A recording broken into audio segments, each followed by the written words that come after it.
Dans cette section, qui est la troisième partie de l'unité 1, j'aimerais prendre le temps de passer en revue les origines des e-flows, avec l'attention croissante portée à ce sujet de gestion dans le monde entier. De nombreuses personnes y sont exposées pour la première fois, ce qui donne l'impression que les e-flows sont quelque chose de nouveau. S'il est vrai qu'il existe de nombreux aspects nouveaux et innovants dans les débits environnementaux, ces concepts de base et ces motivations peuvent remonter loin dans le passé. Comprendre ses origines et l'évolution de la science et de la pratique des e-flows au fil des ans nous permet de mieux comprendre où nous en sommes aujourd'hui et les différences dans les approches des e-flows que l'on trouve aujourd'hui dans le monde. Vous trouverez une bonne quantité de textes et d'autres éléments sur la diapositive et je n'examine pas tous les détails du contenu du cours. N'oubliez donc pas que vous pouvez mettre la vidéo en pause à tout moment pour prendre le temps dont vous avez besoin pour revoir le contenu des diapositives. Mais vous pouvez également accéder aux diapositives sur le eCampus. La plus ancienne référence que j'ai trouvée à des préoccupations liées au flux dans la gestion des ressources en eau vient des secteurs de la santé publique et de la pêche. L'intérêt pour le débit des rivières est apparu dans le secteur de la santé publique au milieu des années 1800, lorsque les médecins ont commencé à établir un lien entre la maladie et l'eau contaminée. Cela a stimulé la recherche sur le devenir et la dynamique des contaminants, en particulier des déchets organiques dans les rivières. Londres et la Tamise ont été le site de certaines des premières activités de ce type. Pendant ce temps, dans le domaine de la pêche, les gestionnaires se sont inquiétés de la construction généralisée de barrages et de réservoirs qui ont épuisé le débit des rivières et bloqué le passage des poissons. Des références claires à ces préoccupations et aux actions recommandées figurent dans les rapports sur la pêcherie Californie juste après le début du siècle. Dans le secteur de la santé publique, l'accent a été mis sur les débits nécessaires à la dilution et également sur le soutien des processus de décomposition des déchets organiques.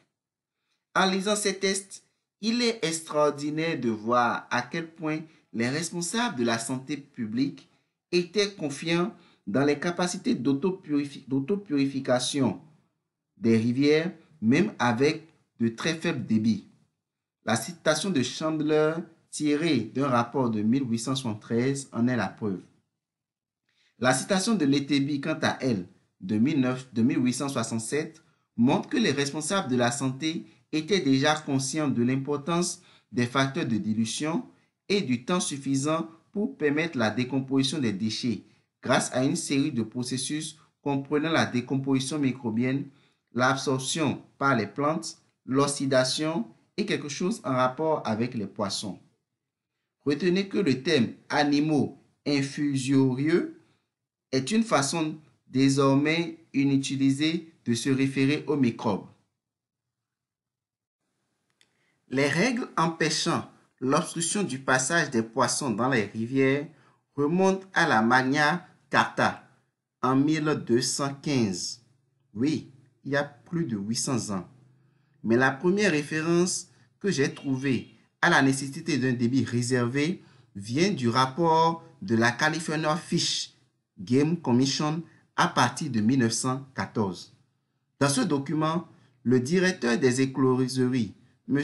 W.H. Shelby, appelle la législature de l'État à obliger les propriétaires d'étangs à poissons de laisser suffisamment d'eau passer à travers leur passe à poissons à tout moment pour permettre aux poissons un libre passage à travers les étangs, ainsi que pour soutenir la vie des poissons sous les barrages pendant l'écoulement minimum de l'eau.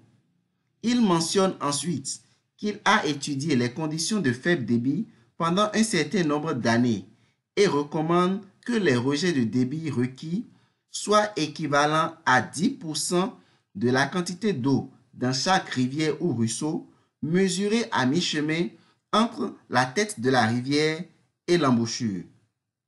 Une recommandation assez spécifique et une bonne occasion pour moi de mentionner l'importance de considérer les subtilités de la recommandation. 10% du débit est largement cité comme une quantité d'écoulement et trop souvent appliquée dans des conditions toute l'année.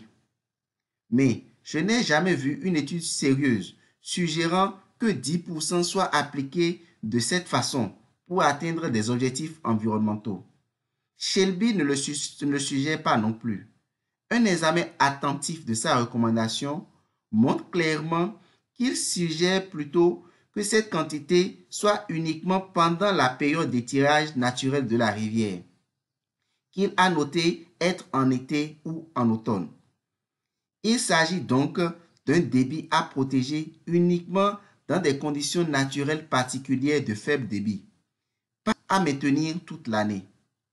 D'autres études crédibles qui se réfèrent à 10% considèrent également que ce niveau de débit est pour la survie à court terme des espèces.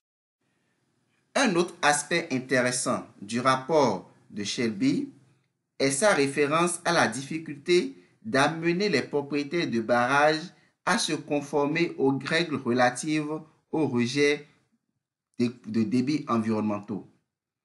Nous continuons bien sûr à lutter avec cela aujourd'hui.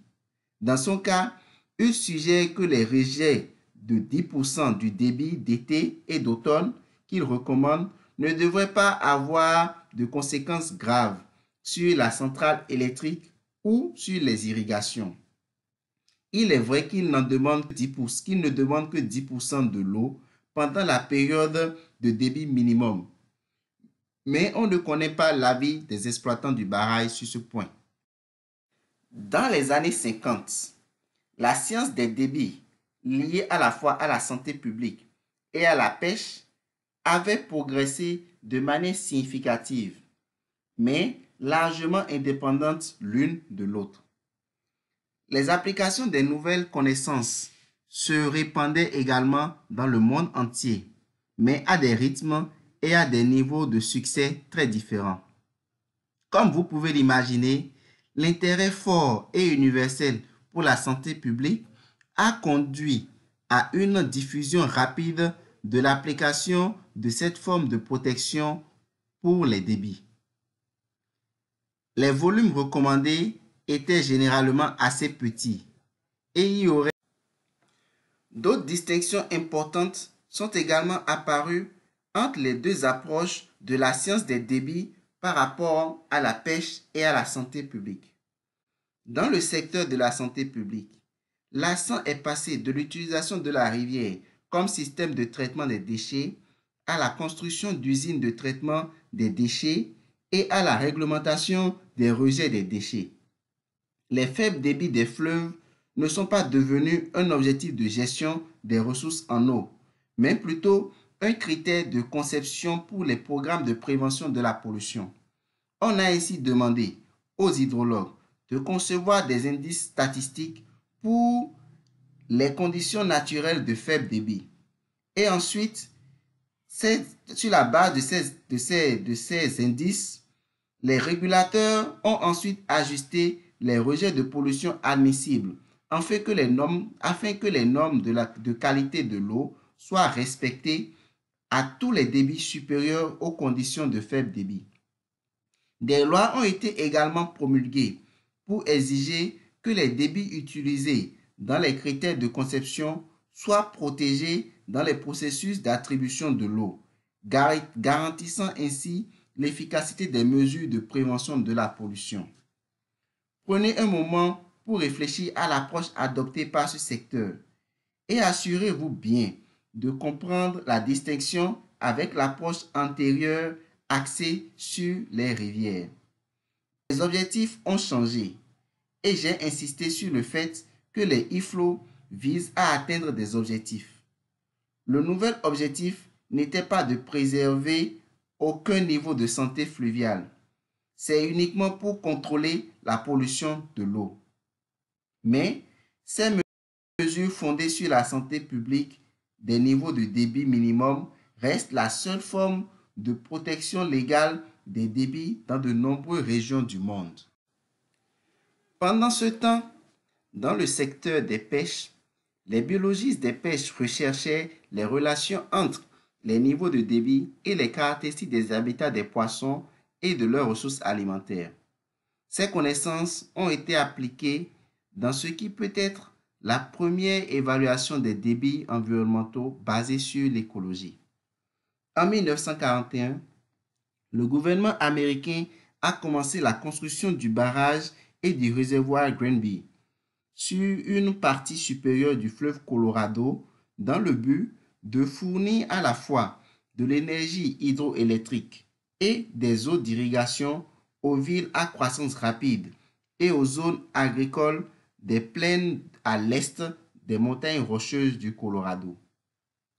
Les écologistes et certains résidents, cependant, ont exprimé des inquiétudes au sujet du barrage de 91 mètres de haut et du réservoir de 30 km² dès la phase de conception, y compris des inquiétudes quant au sort des tronçons fluviaux en aval, appréciés pour leur beauté pittoresque, et aussi des inquiétudes quant à la pêche du poisson truite. Ces deux éléments sont des éléments qui soutiennent un tourisme en plein essor dans la région. En réponse à ces inquiétudes, le document du Sénat américain autorisant la construction demandait des rejets en aval du barrage d'une ampleur et d'un moment précis pour soutenir un débit en direct, préservant les attractions touristiques et la vie des poissons. De 1947 à 1949, les écologistes de l'US Fish and Wildlife Service ont étudié les relations entre la quantité et la qualité des habitats de poissons avec les niveaux de débit.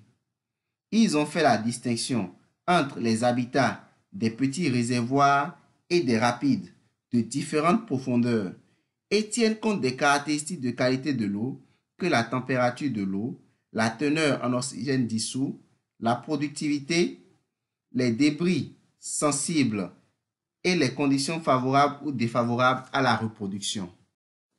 Le résultat de l'étude a abouti à un calendrier quotidien de lâcher de débit recommandé sous le barrage de Granby afin de préserver les installations de pêche et de loisirs et les valeurs panoramiques du fleuve Colorado.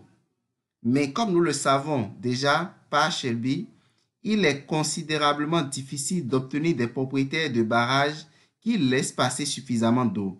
Le bureau américain de réclamation qui exploitait le barrage de Granby n'a pas appliqué les recommandations du Fish and Wildlife Service et la qualité de la pêche et les valeurs qui lui sont associées ont diminué comme prévu. À la fin de ce cours, les messages à retenir sont les suivants. Les origines des iflots peuvent être attribuées à des besoins identifiés à la fois dans le secteur de la santé et de la pêche il y a plus d'un siècle. Mais ces besoins étaient tout à fait différents et la science et l'application connexe ont progressé selon des voies différentes et se sont répandues dans le monde à des rythmes différents. Les approches liées à la santé publique se répandent rapidement et sont désormais presque partout dans le monde, tandis que les approches liées à la pêche se propagent lentement et n'ont jamais atteint de nombreuses zones. Aujourd'hui, à travers des processus internationaux comme les objectifs de développement durable, la pression pour mettre en œuvre les IFLO basés sur l'écologie augmente. Mais de nombreux pays, au lieu d'adopter de véritables approches IFLO basées sur l'écologie, ont simplement poursuivi les approches basées sur la santé publique en pensant qu'elles seront également suffisantes pour les besoins écologiques. Le contenu de ce cours indique clairement que cette approche n'est pas suffisante.